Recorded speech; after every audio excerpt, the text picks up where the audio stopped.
วิทยุแห่งประเทศไทยจังหวัดแพร่ 91 เมกะเฮิรตซ์ ให้ความรู้คู่ความสุข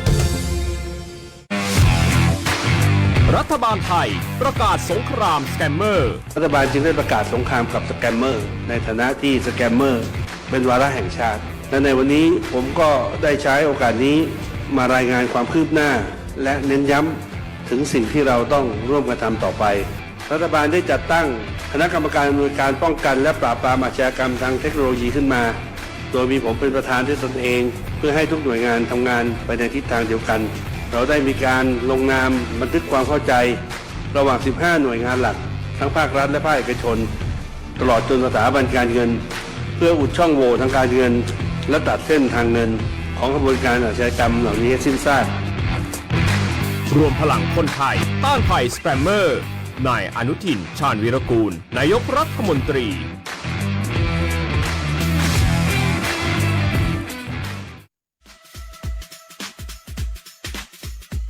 หากคุณมีปัญหาสายตาอยากได้แว่นสักอันหนึ่งไว้ตอบแชทตอบไลน์งานด่วนใส่ขับรถไปทำงานไปท่องเที่ยวดูแผนที่ปักหมุดหาจุดหมายปลายทางหรือต้องการใช้เลนโปรเกรสซีฟไว้มองไกลมองกระจกซ้ายกระจกขวา The World of Ticon เราเข้าใจถึงปัญหาสายตาของคุณดีวัดสายตาแม่นยำโดยทัศนศาสตร์ด้วยประสบการณ์กว่า 40 ปี The World of Ticon ช่วยคุณได้ตัวแทนจำหน่ายแว่นตานาฬิกาพร้อมบริการหลังการขายมาเลยที่ The World of Ticon มุมแยกกาดน้ำทองถนนภูเก็ตตำบลนาจักรอำเภอเมืองแพร่จังหวัดแพร่โทร0819520545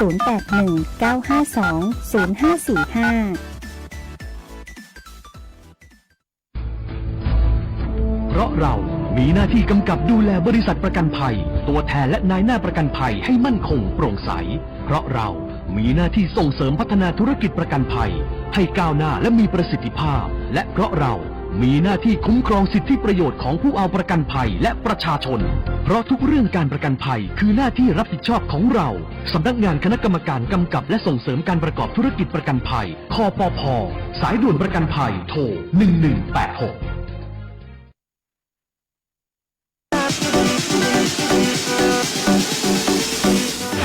จังหวัดแพร่ขอเชิญเที่ยวงานมหกรรมของดีจังหวัดแพร่และงานกาชาดประจำปี 2568 ในชื่องานอวดของดีบ้านฉันระหว่างวันที่ 1-10 ธันวาคม 2568 ณ สนามกีฬาองค์การบริหารส่วนจังหวัดแพร่ภายในงานพบกับนิทรรศการผลงานจากทุกภาคส่วนการออกร้านของดีเมืองแพร่การออกสลากกาชาดการกุศลพร้อมชมความงดงามของงานสีสันสวนสวยเมืองแพร่ Colorful Garden in แพร่ 2025 และงานมหกรรมไฟล้านดวงไฮไลท์สำคัญการประกวดนางสาวแพร่ตำนานความงามที่หวนคืนเวทีอีกครั้งอย่างยิ่งใหญ่เชิญร่วมสัมผัสเสน่ห์เมืองแพร่ในมิติใหม่ตลอด10 วัน 10 คืนแห่งความสุขในงานมหกรรมของดีจังหวัดแพร่และงานกาชาดประจำปี 2568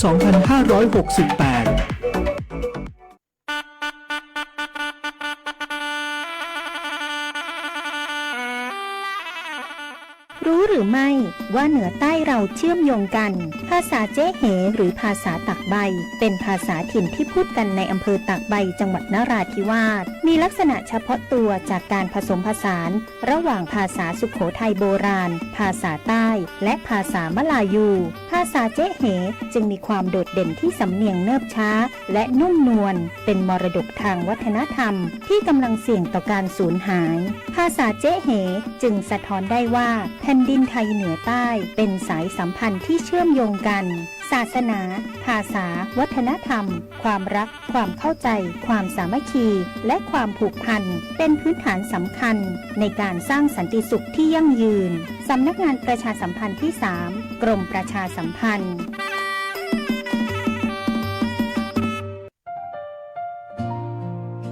สถิตในดวงใจตราบนิจนิรันดร์น้อมศิรกรานกราบแทบพยุคลบาทด้วยสำนึกในพระมหากรุณาธิคุณเป็นล้นพ้นอันหาที่สุดมิได้ข้าพระพุทธเจ้านายชัยวัฒน์กำทองผู้อำนวยการคณะข้าราชการและเจ้าหน้าที่โครงการส่งน้ำและบำรุงรักษาแม่ยมจังหวัดแพร่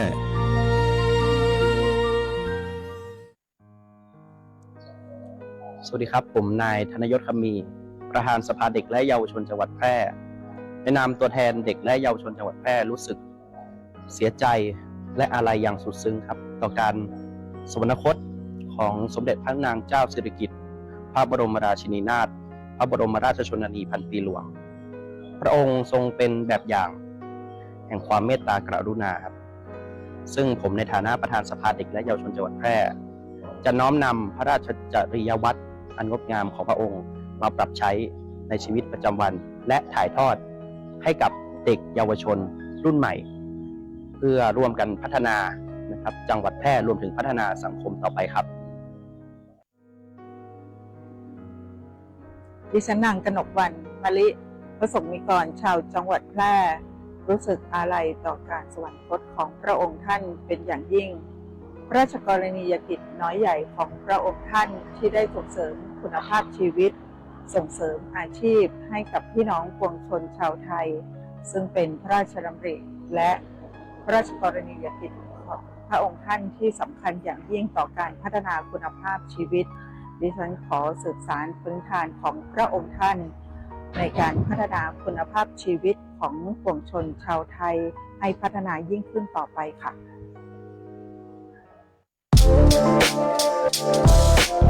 คุณกำลังฟัง สวทแพร่ FM 91 MHz กรมประชาสัมพันธ์สถานีเพลงเพราะ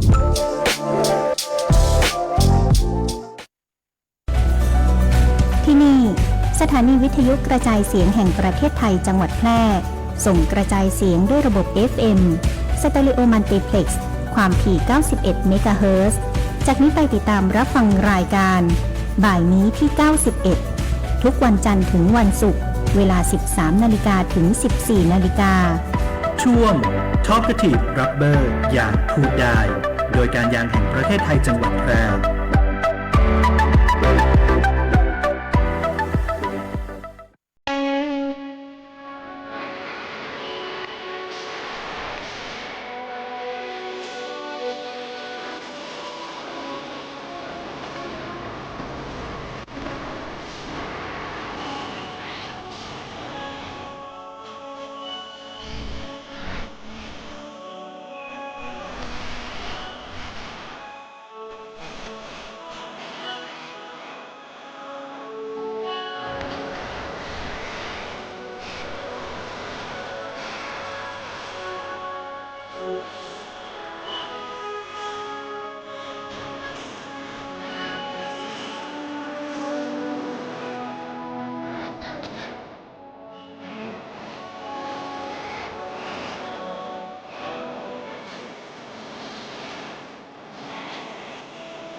สวัสดีค่ะ พบกับรายการบ่ายนี้ที่ 91 ช่วง Talkative Rubber ยางพูดได้จากการยางแห่งประเทศไทยค่ะ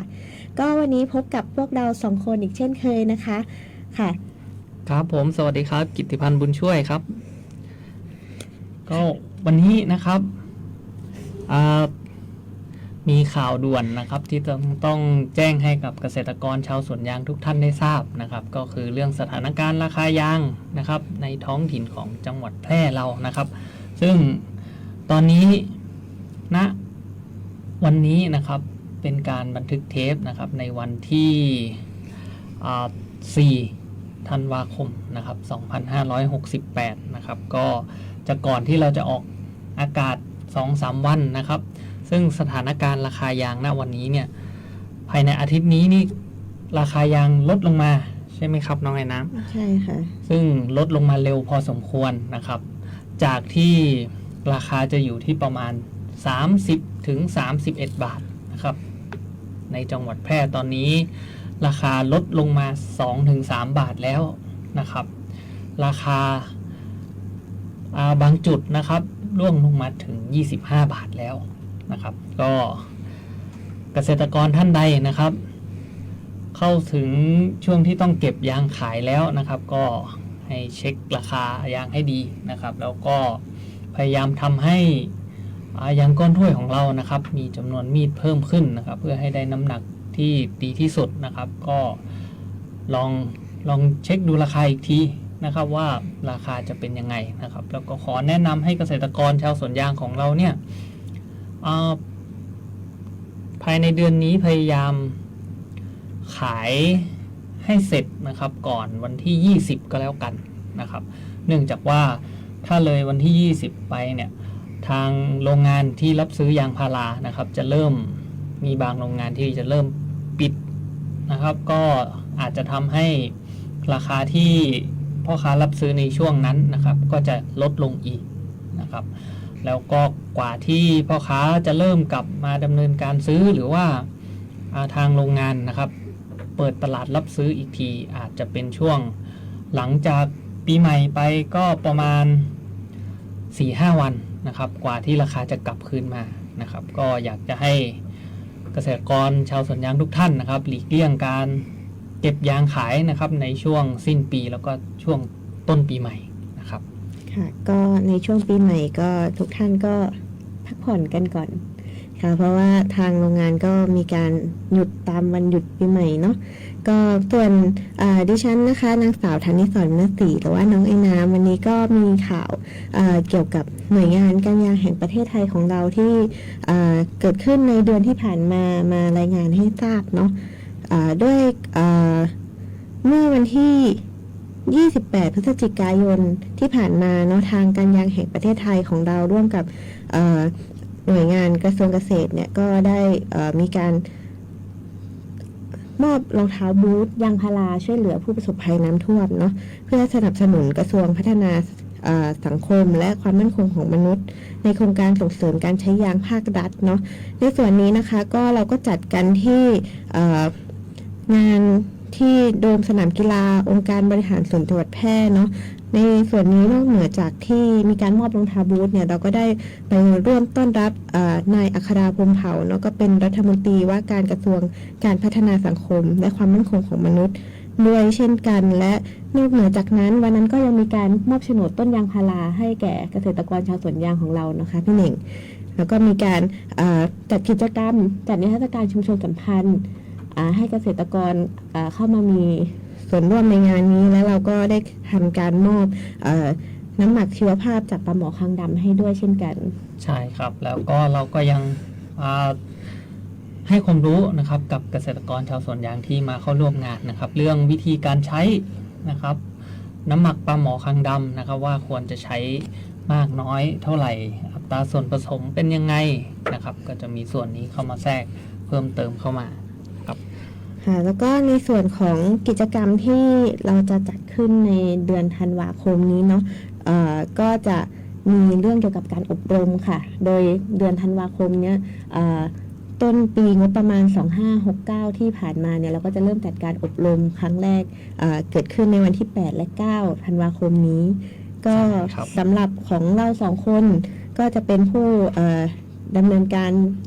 จัดฝึกอบรมเนาะก็จะเป็นหลักสูตรการปรับปรุงคุณภาพผลผลิตยางพาราค่ะแล้วรอบนี้เราจะจัดกันที่พื้นที่ในตำบล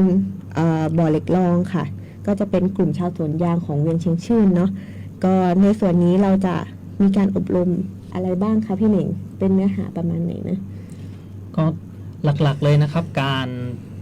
ปรับปรุงคุณภาพผลผลิต อย่างแรกก็คือผลผลิตเราคืออะไรนะครับ อย่างแรกผลผลิตของเราภายในกลุ่มที่เราไปจัดอบรมให้ครั้งนี้นะครับ ผลผลิตทั้งหมดเป็นยางก้อนถ้วยนะครับยางก้อนถ้วยที่เราต้องการหรือตลาดต้องการเนี่ยอย่างแรกเลยคือต้องไม่มีสิ่งเจือปนนะครับต้องเป็นยางที่สะอาดลองสังเกตดูนะครับตอนที่เกษตรกรชาวสวนยางของเรานะครับเก็บยางออกจากสวนก็บางทีก็อาจจะมีเศษดินหรือเศษใบไม้ปนมาอยู่บ้างนะครับเนื่องจากว่าพอเราทิ้งยางไว้ในสวนนานๆนะครับบางทีก็อาจจะมีใบไม้ร่วงลงมาในถ้วยเก็บน้ำยางนะครับหรือบางทีตอนเราเก็บยางออกมานะครับเราไม่ได้ใส่ในตะกร้าหรือใส่ในกระสอบทันทีอาจจะวางไว้บนพื้นนะครับก็อาจจะมีติดดินหรือว่าเศษใบไม้กิ่งไม้ติดมาบ้างนะครับก็อันนี้ก็จะเป็นเรื่องที่เราค่อนข้างจะอยากให้เกษตรกรทุกท่านปรับปรุงนะครับให้ดีขึ้นให้มีความสะอาดที่ดีขึ้นนะครับอีกอย่างหนึ่งนะครับสิ่งเจือปนด้านอื่นนะครับก็อยากจะให้เกษตรกรของเรานะครับไม่เอาสิ่งเจือปนลงไปใส่เองนะครับโดยเฉพาะหินนะครับหรือเศษดินนะครับเพื่อเป็นการเพิ่มน้ำหนักของยางพาราแต่ละก้อนนะครับอันนี้ไม่ควรทำเด็ดขาดใช่แบบว่าอันตรายมากเลยค่ะเพราะว่าด้วยความที่มันจะต้องไปเข้าเครื่องจักรในโรงงานต่อเนาะถ้ามันมีก้อนหินหรือว่าวัสดุแปลกปลอมอย่างอื่นเนี่ยมันจะส่งผลเสียต่อโรงงานเขาแล้วก็อาจจะมีผลต่อความน่าเชื่อถือในการรับซื้อของเราในครั้งถัดไปด้วยเนาะใช่ครับซึ่งกรณีเรื่องความสะอาดนะครับถ้าเกิดทางโรงงานไหนนะครับตรวจแล้วก็เจอว่ามีเศษหินดินทรายหรือว่าความสกปรกเยอะเกินไปนะครับเขาก็จะคอมเมนต์มาทางพ่อค้านะครับที่มารับซื้อจากกลุ่ม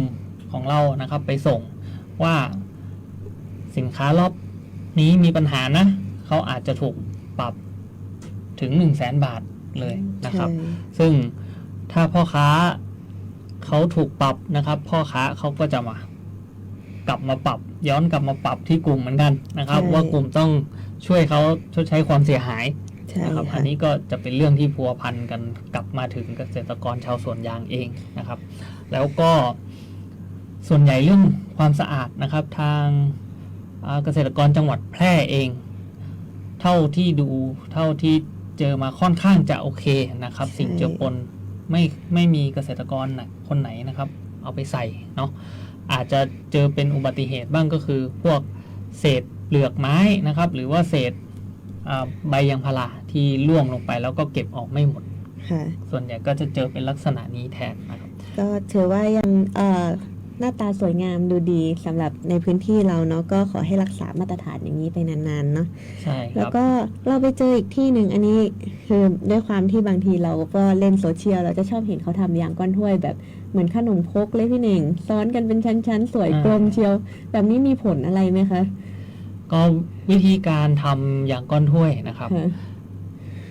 ปกติแล้วถ้าเป็นยางก้อนถ้วยที่ขายในกลุ่มที่การยางแห่งประเทศไทยให้การสนับสนุนให้การแนะนำนะครับก็จะให้ทำเป็นยางก้อนถ้วยประมาณ6 มีดขึ้นไปนะครับทีนี้พอน้ำยางออกเยอะนะครับเราจะต้องทำยังไงอย่างแรกถ้าออกได้ประมาณ2 มีดแล้วเริ่มใกล้จะเต็มนะครับ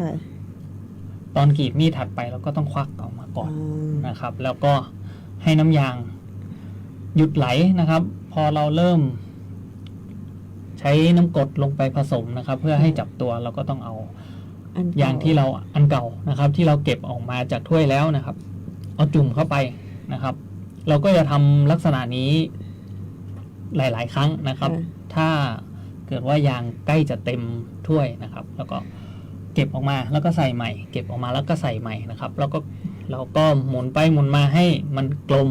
นะครับลักษณะก็จะออกมาเป็นแบบนี้ จะเป็นลูกคล้ายๆเหมือนลูกบอลนะครับขนาดใหญ่สุดก็อาจจะมีเป็นลูกบอลขนาดประมาณต้องตามขนาดถ้วยไหมคะ นะครับ ถ้าถ้วยใหญ่ก็น่าจะลูกกลมใหญ่กว่า ใช่ครับส่วนใหญ่ลักษณะก็จะใหญ่กว่าถ้วยนิดนึงนะครับ เพราะว่าเรายกใส่หลายรอบ นี่คือเหมือนตอนเขาทำอะไรนะขนมทาโกยากิลูกปั้นเป็นก้อนกลมๆใช่ครับ ก็จะประมาณนั้นนะครับส่วนด้านอื่นครับด้านอื่น เรื่องการปรับปรุงคุณภาพผลผลิตก็จะเป็นเรื่องการใช้น้ำกรดนะครับน้ำกรดเนี่ยมันมีความสำคัญนะครับในการใช้ในการจับตัวให้ยางพาราที่เป็นน้ำอยู่นะครับจับตัวกันเป็นก้อนนะครับแล้วก็รีดเอาน้ำส่วนเกินออกนะครับซึ่งถามว่าถ้าเราไม่ใส่น้ำกรดเลยจะทำได้ไหมนะครับถ้าเราไม่ใส่น้ำกรดเลยนะครับการจับตัวของยางพาราจะช้าและก็จับตัวไม่สมบูรณ์ 100% นะครับแต่ว่าถามว่าทำได้ไหมก็ทำได้นะครับแต่ว่าจับตัวไม่สมบูรณ์ 100% เนี่ยก็จะทำให้เราสูญเสียผลผลิตออกไปนะครับแล้วก็ถ้าไม่ใช้น้ำกรดหรือว่าใช้น้ำกรดแล้วใช้น้ำกรดน้อยเกินไปหรือเยอะเกินไปก็จะส่งผลเสียเหมือนกันนะครับโดยเฉพาะถ้าเราใส่น้ำกรดแล้วใส่ไม่ถึงนะครับใส่น้อยเกินไปมันก็จะทำให้การจับตัวไม่สมบูรณ์เหมือนกันนะครับเราต้องบอกก่อนนะว่าในตัวน้ำยางพาราของเราเนี่ยนอกจากมีเนื้อยางมีน้ำมันก็จะมีส่วนประกอบที่เป็นโปรตีนซึ่งไอตัวโปรตีนเนี่ยก็นึกภาพเหมือนมันก็คือสิ่งที่อยู่ในประเภทเนื้อสัตว์หรือว่าพวกอาหารที่มันมีส่วนประกอบของโปรตีนเนี่ยเวลาผ่านไปเนี่ยมันจะเกิดกลิ่นเน่าเหม็นได้ใช่ครับถ้าเราไม่หยอดกรดไม่ถึงหรือว่าไม่ได้หยอดกรดเลยเนี่ยบางทีตัวโปรตีนที่อยู่ในน้ำยางเนี่ยมันจะเกิดการเน่าเสียแล้วก็ตัวยางของเรามันก็จะเกิดกลิ่นเหม็นซึ่งมันก็จะเหม็นกว่าตอนที่เราใช้กรดอีกใช่ครับผมก็ให้ลองสังเกตดูนะครับว่าโปรตีนทุกชนิดนะครับถ้าเราทิ้งให้เน่าเสียเนี่ยจะเกิดกลิ่นเหม็นที่รุนแรงมากนะครับก็ถ้าเราใช้น้ำกรดในการช่วยจับตัวยางพารานะครับซึ่งยิ่งจับตัวกันได้เยอะนะครับโปรตีนที่เหลือก็จะน้อยลงนะครับก็จะทำให้กลิ่นเหม็นน้อยลงครับค่ะอันนี้ก็จะเป็นเนื้อหาโดยคร่าวๆเนาะสำหรับหลักสูตรการปรับปรุงคุณภาพผลผลิตซึ่งเดี๋ยวกลุ่มเกษตรกรชาวสวนยางกลุ่มเวียงเชียงชื่นเนี่ยเราก็จะได้เรียนเต็มๆ2 วันเลยพร้อมกับมีวิธีการสาธิตให้ดูเพราะว่านอกเหนือจากการอบรมแบบบรรยายเนี่ยเราก็จะต้องมีการปฏิบัติให้ดูเนาะว่าวิธีการทำยางก้อนถ้วยคุณภาพดีหรือว่าวิธีการเลือกใช้น้ำกรดความเข้มข้นของน้ำกรดที่เหมาะสมเนี่ยมันมีผลต่อคุณภาพของยางก้อนถ้วยของเรายังไงสำหรับผู้ท่านอื่นที่อาจจะยังไม่มีโอกาสได้อบรมกับเราในปีนี้ก็ถ้าสนใจก็สามารถรวบรวมในรายชื่อเนาะในพื้นที่เดียวกันเนี่ยเพื่อ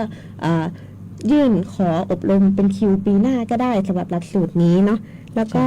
อีกหลักสูตรหนึ่งนะคะเป็นหลักสูตรที่ทุกคนคุ้นเคยกันดีอยู่ละเป็นหลักสูตรเขาเรียกว่าเป็นพระเอกของเราสำหรับการอบรมแล้วก็คือหลักสูตรการกรีดยางอย่างถูกวิธีใช่ครับหลักสูตรนี้นะครับจะเป็นหลักสูตรที่เราเริ่มสอนเกษตรกรตั้งแต่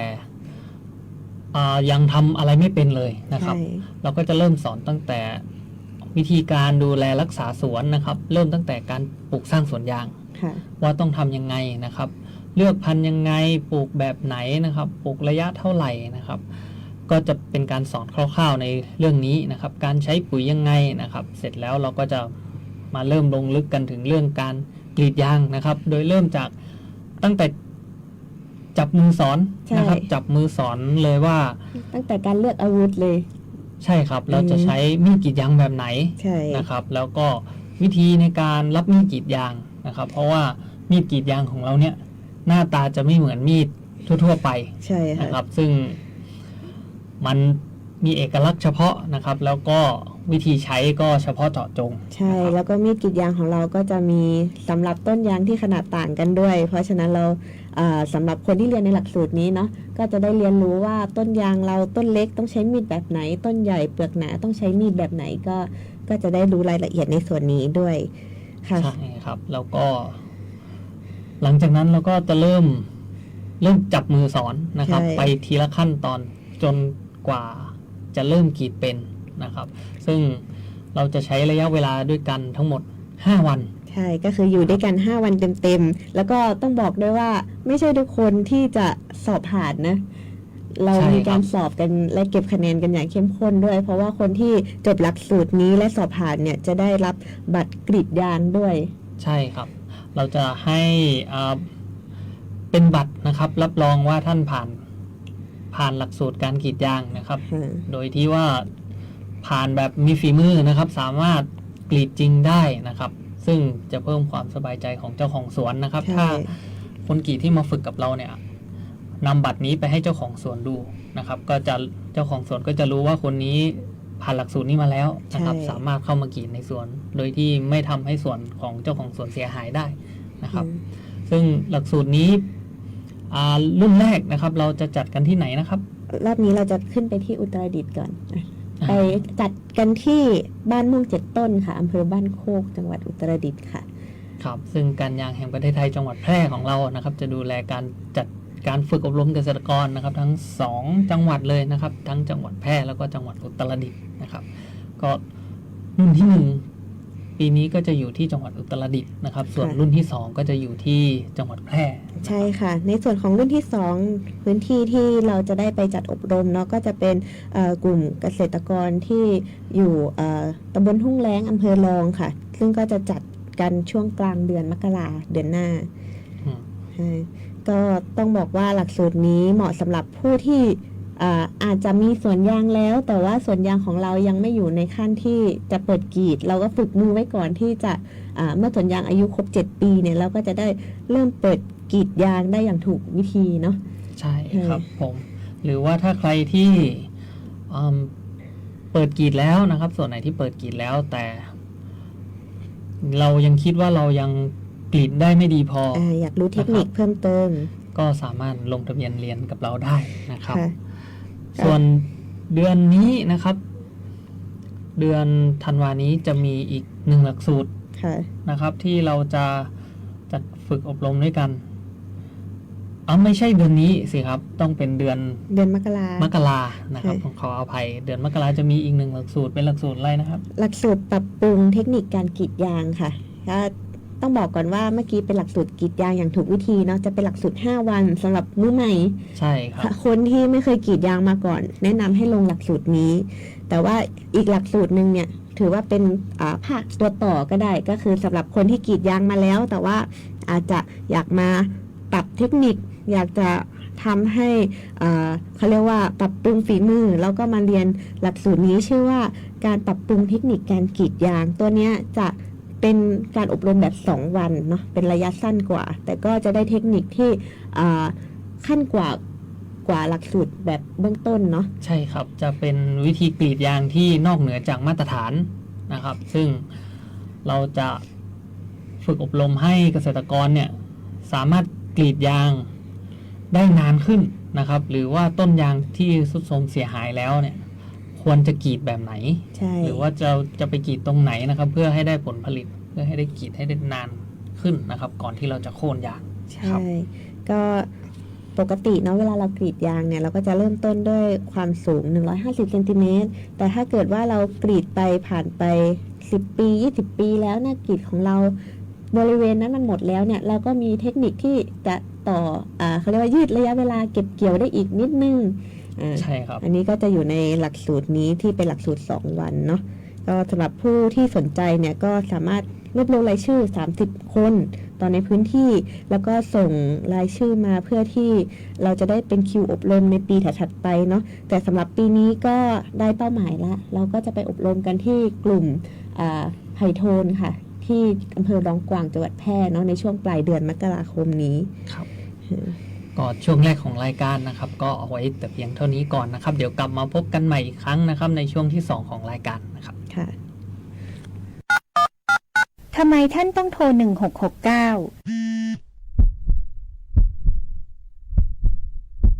สายด่วน 1669 ให้บริการทางการแพทย์ฉุกเฉินท่านจะได้รับการดูแลที่ได้มาตรฐานเพราะระบบบริการด้านการแพทย์ฉุกเฉินผ่านสายด่วน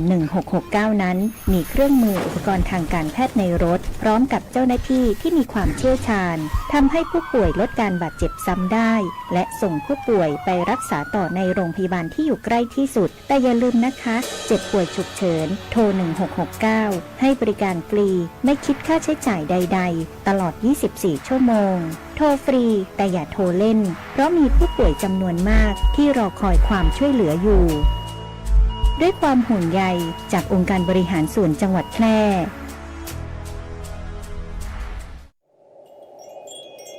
เกษตรกรเจ้าสวนยางครับขึ้นทะเบียนเกษตรกรแล้วหรือยังถ้าขึ้นทะเบียนแล้วอย่าลืมปรับปรุงข้อมูลตัวเนอร์จะได้อัปเดตข้อมูลใหม่ๆและเข้ารับสิทธิ์ต่างๆของการยางแห่งประเทศไทยติดต่อได้ที่ประธานกลุ่มเครือข่ายใกล้บ้านเช่นตีไผ่โตนติดต่อนายอรุณเสรังตีสะเอียบติดต่อนายอุกฤษบุตริตีวังจิ้นติดต่อนายประเสริฐวงอ้วนตีแม่สายติดต่อนายแม่นเย็นจิตที่ตรงแรงติดต่อนายธนกรอ่อนเป๋งหรือโทรศัพท์สอบถามสำนักงานการยางแห่งประเทศไทยจังหวัดแพร่ได้ที่0540696605และ0819312892มาเถอะครับเพื่อสิทธิประโยชน์ของเขา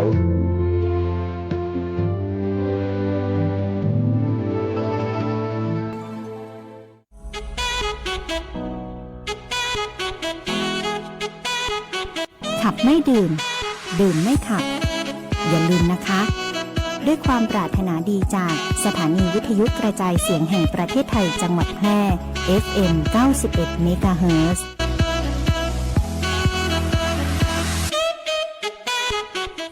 นกกระดาษจากทั่วภูมิภาคที่คนไทยทุกคนช่วยกันพับขึ้นมาส่งไปแจกจ่ายให้กับพี่น้องชาวไทยใน3จังหวัดภาคใต้ย้อนกลับไปเมื่อปี 2547 รัฐบาลในสมัยนั้นมีแนวทางยุติความรุนแรงด้วยการเชิญชวนคนไทยทั่วประเทศพับนกกระดาษกว่า 62 ล้านตัวนำไปโปรยจากเครื่องบินสู่พื้นที่3จังหวัดชายแดนใต้เพื่อเป็นสัญลักษณ์ถึงการรวมพลังของคนทั้งประเทศที่ได้ส่งแรงใจให้กับคนในพื้นที่จังหวัดชายแดนภาคใต้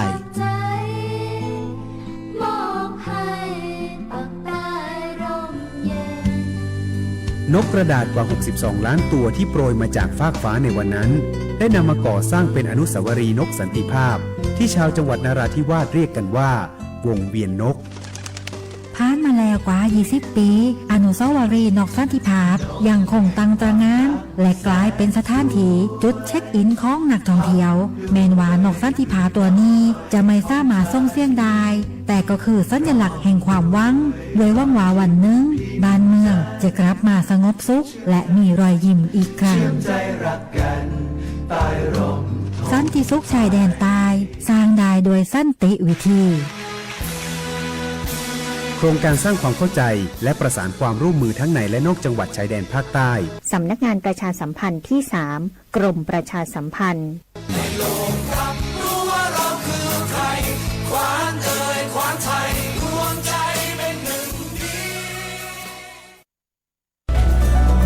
ที่นี่สถานีวิทยุกระจายเสียงแห่งประเทศไทยจังหวัดแพร่ส่งกระจายเสียงด้วยระบบ FM สเตอริโอมัลติเพล็กซ์ความถี่ 91 เมกะเฮิรตซ์จากนี้ไปติดตามรับฟังรายการบ่ายนี้ที่ 91 ทุกวันจันทร์ถึงวันศุกร์เวลา 13 นาฬิกาถึง 14 นาฬิกาช่วง Talkative Rubber อย่างพูดได้โดยการยางแห่งประเทศไทยจังหวัดแพร่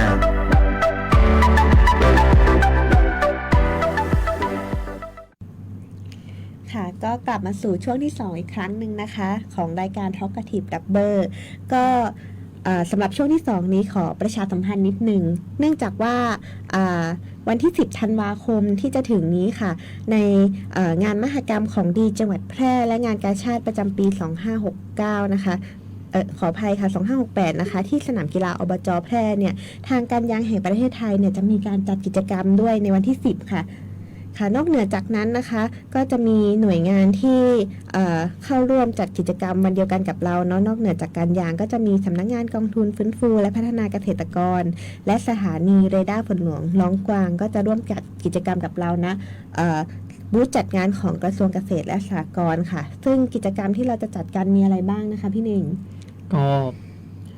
มีอยู่ 2-3 กิจกรรมด้วยกันนะครับก็ไล่ตั้งแต่เวลา 13 นาฬิกานะครับจบไปจนถึง 22 นาฬิกาก็คืออยู่ด้วยกันตั้งแต่บ่ายโมงถึงยันจบงานเลยใช่ครับ 4 ทุ่มเลยนะครับก็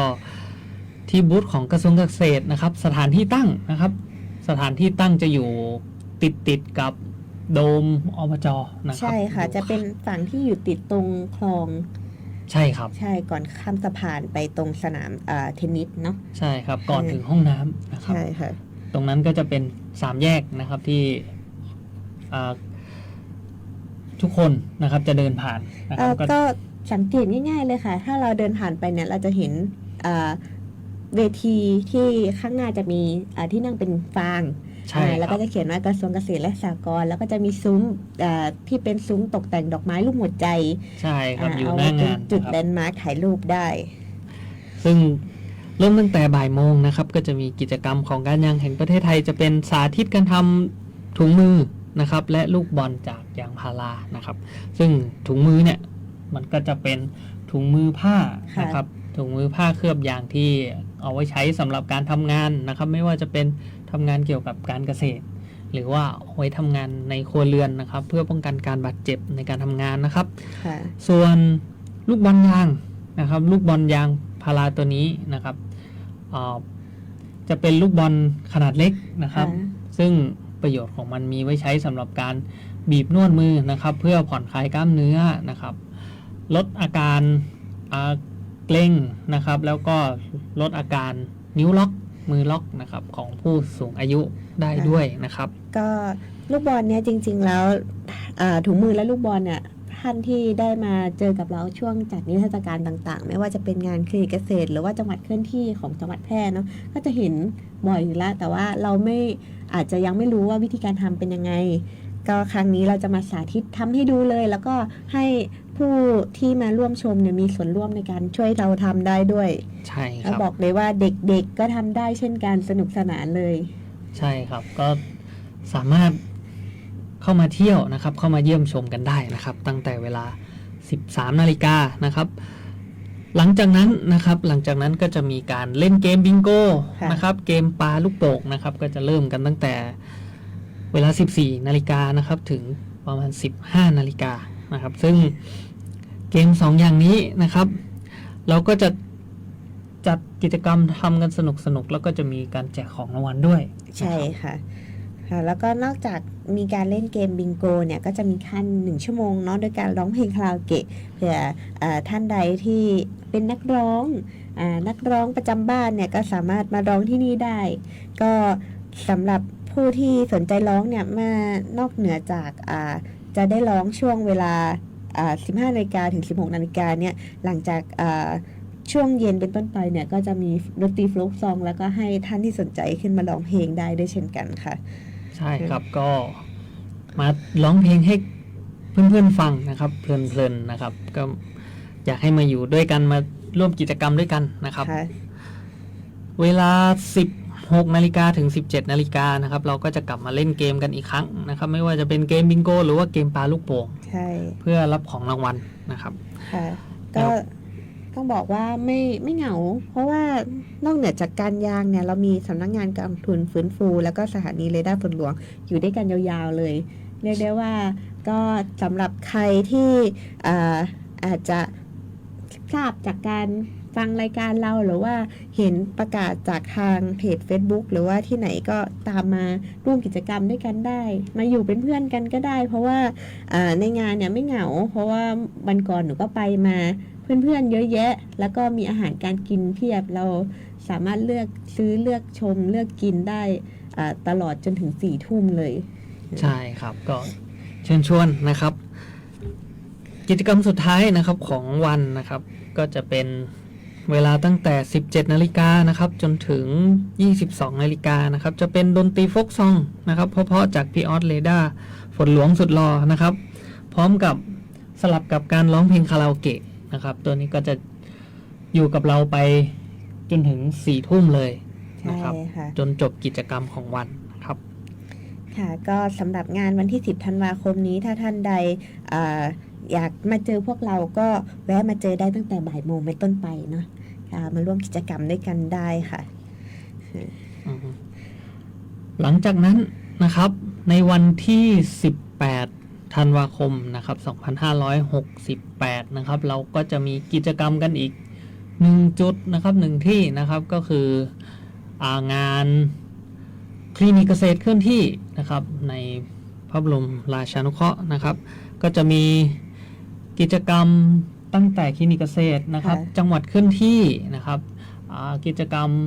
ของหน่วยแพทย์พอสวนะครับที่ร่วมจัดกิจกรรมกันใน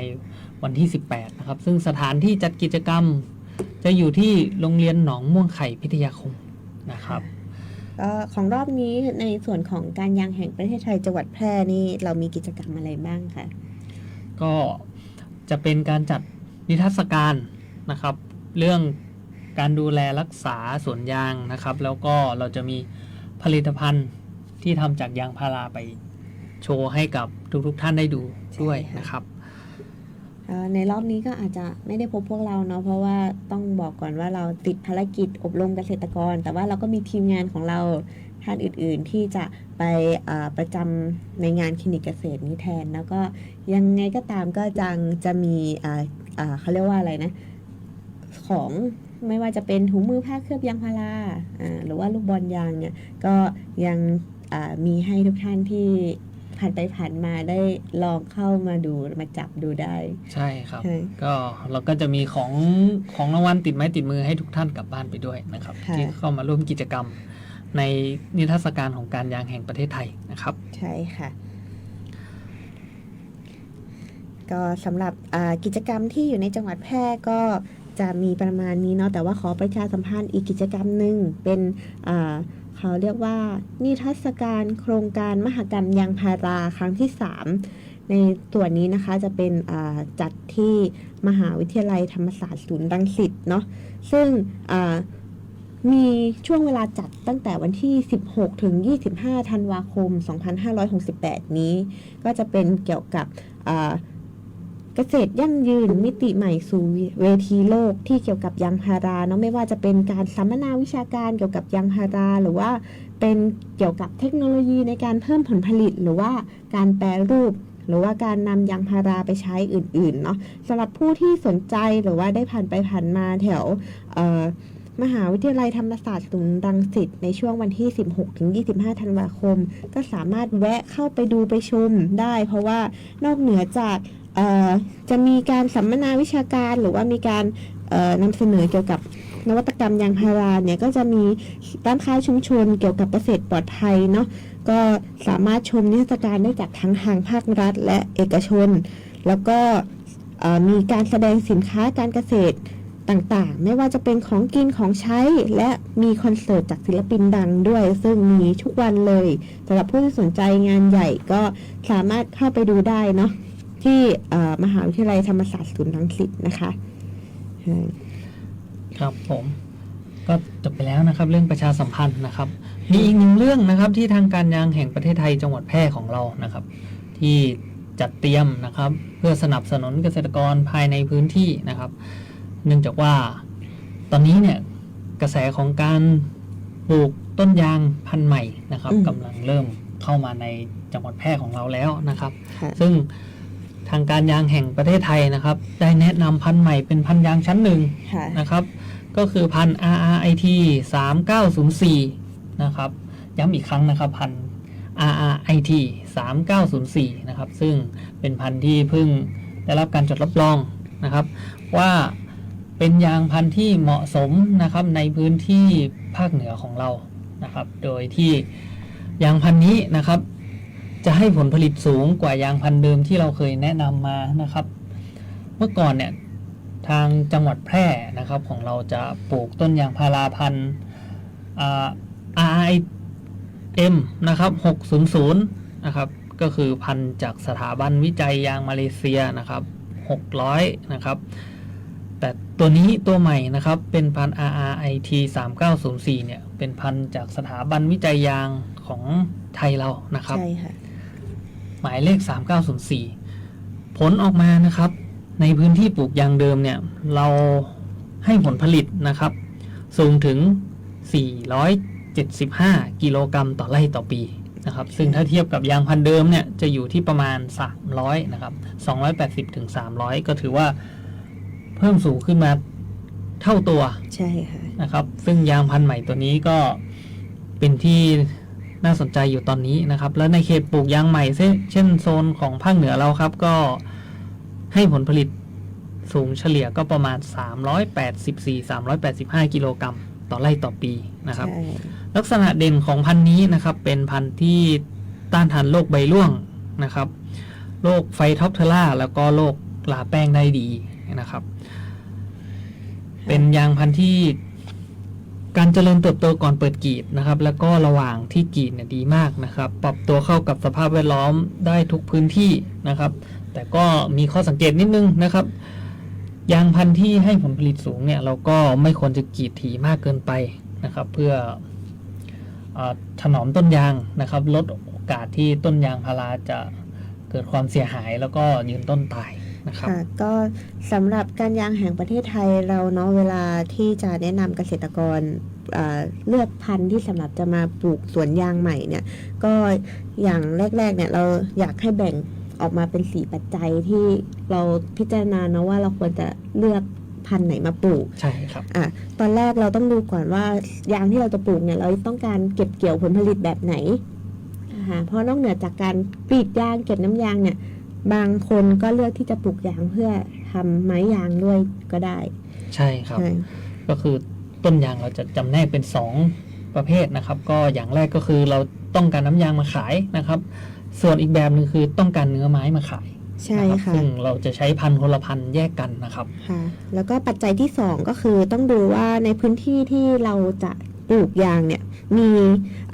ความเสี่ยงของการระบาดของโรคแบบใดบ้างเพราะว่าแนะนำว่าให้หาพันธุ์ที่มีความต้านทานของโรคนั้นๆมาปลูกในพื้นที่จะทำให้ต้นยางของเราเนี่ยสามารถเจริญเติบโตได้ดีกว่าเนาะใช่ครับใช่นอกจากนั้นก็ให้ดูที่ความลึกความลาดชันระดับน้ำใต้ดินของพื้นที่เพราะว่าสวนยางต้นยางแต่ละพันธุ์เนี่ยมีการตอบสนองบางที่เขาก็อาจจะชอบที่มีความชันหรือว่าบางที่ก็ต้องปลูกในพื้นที่ราบซึ่งเราจะต้องดูในส่วนนั้นด้วยว่าต้นยางที่เราจะไปปลูกแบบไหนที่เหมาะสมกับพื้นที่ที่เรามีใช่และสุดท้ายก็คือเรื่องความแรงของลมค่ะเพราะอันนี้สำคัญต้นยางยิ่งต้นที่ยังไม่โตมากเนี่ยมีความเสี่ยงสูงถ้ามันเจอพื้นที่ที่มีลมมากบางพันธุ์อาจจะกิ่งเหนียวต้านทานลมได้แต่ว่าบางพันธุ์กิ่งเปราะมันก็จะทำให้ต้นยางหักโค่นได้ง่ายด้วยเช่นกันใช่ครับรวมถึงต้นยางอายุเยอะด้วยนะครับ10 กว่าปี20 กว่าปีนะครับบางพันธุ์ที่ทนลมแรงไม่ไหวหักโค่นทั้งสวนก็มีมาแล้วนะครับก็ให้มัดระวังตรงนี้ด้วยนะครับส่วนท่านใดที่ต้องการพันธุ์ยางนะครับ3904ที่เป็นพันธุ์ยางแนะนำพันธุ์ใหม่ของทางการยางแห่งประเทศไทยนะครับก็สามารถติดต่อได้ที่การยางแห่งประเทศไทยจังหวัดแพร่นะครับซึ่งปีนี้เราก็จะมีการเปิดให้สั่งจองนะครับที่การยางแห่งประเทศไทยหรือสามารถติดต่อที่กลุ่มนะครับกลุ่มเกษตรกรที่อยู่ใกล้บ้านท่านนะครับสามารถเข้าไปสอบถามก่อนได้นะครับว่าจะสามารถสั่งจองได้ไหมนะครับหรือว่าต้องสั่งจองตรงกับทางการยางแห่งประเทศไทยจังหวัดแพร่ของเรานะครับซึ่งราคายางเนี่ยราคาก้ายางนะครับในรอบนี้จะอยู่ที่ประมาณ60 บาทนะครับก็จะมีบวกลบบ้างนะครับแต่ว่ายังราคายางยังไม่นิ่งนะครับราคาต้นยางซึ่งก้ายางตรงนี้นะครับจะเป็นก้ายางแบบบัดดิ้งนะครับก็คือเพาะเมล็ดในถุงนะครับเสร็จแล้วพอโตขึ้นเราก็จะทำการติดตา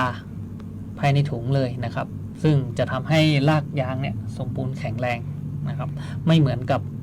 ยางชำถุงทั่วไปนะครับ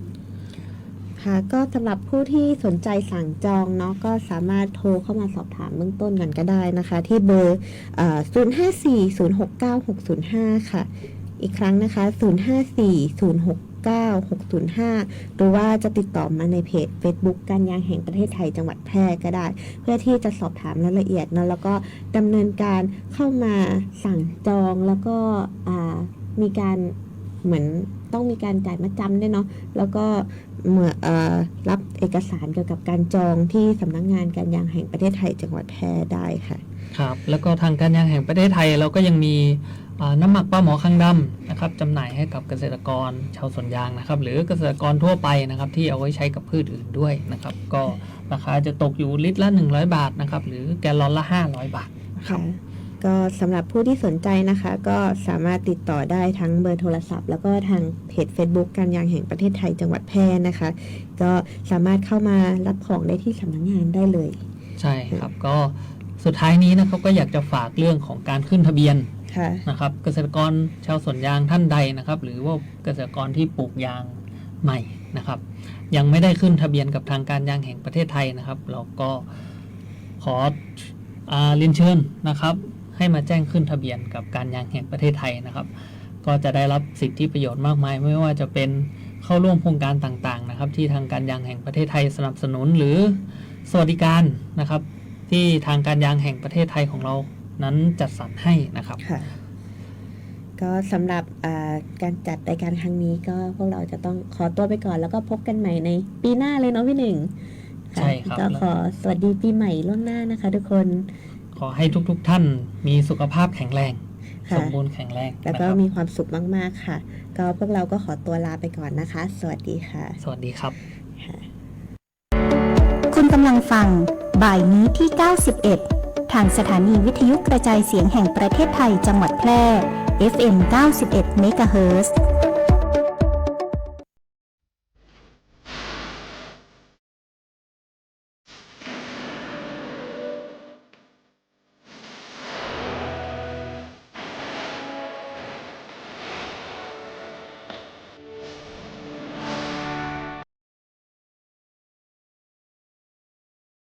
ชุดครุยที่นุ้ยได้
ถานีวิทยุ